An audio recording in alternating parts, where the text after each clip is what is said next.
پیاسا کوا۔ وہ گرمیوں کی ایک تپتی دوپہر تھی۔ ایک کوا بہت پیاسا تھا اور دیر سے پانی کی تلاش میں تھا، مگر ناکام تھا۔ پیاس کی شدت نے اڑنے کی طاقت بھی چھین لی، تو وہ ایک مکان کی دیوار پر جا بیٹھا جس پر ایک سائبان کا سایہ تھا۔ ابھی چند لمحے گزرے تھے کہ اس کی نظر مکان کے اندر ایک تپائی پر رکھے جگ پر پڑی جس میں پانی موجود تھا۔ کوے نے محتاط نظروں سے ادھر ادھر دیکھا اور کسی کو موجود نہ پایا تو اڑ کر جگ کے کنارے جا بیٹھا اور پانی پینے کے لیے جگ میں چونچ ڈالنا چاہی، مگر پانی بہت نیچے تھا اور جگ کا منہ اتنا تنگ تھا کہ اس کا سر اندر نہ جا سکا۔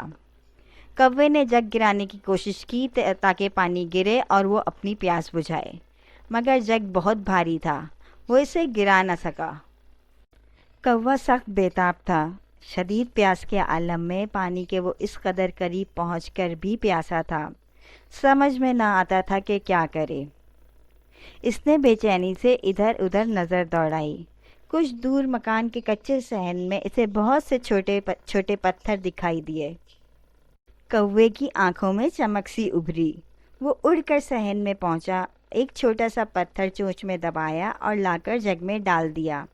یوں ایک ایک کر کے بہت سے پتھر وہ جگ میں ڈالتا رہا، یہاں تک کہ جگ میں موجود پانی اتنا اوپر آ گیا کہ کوے کی چونچ آسانی اس تک پہنچ سکتی تھی۔ کوے نے جی بھر کے پانی پیا اور اڑ گیا۔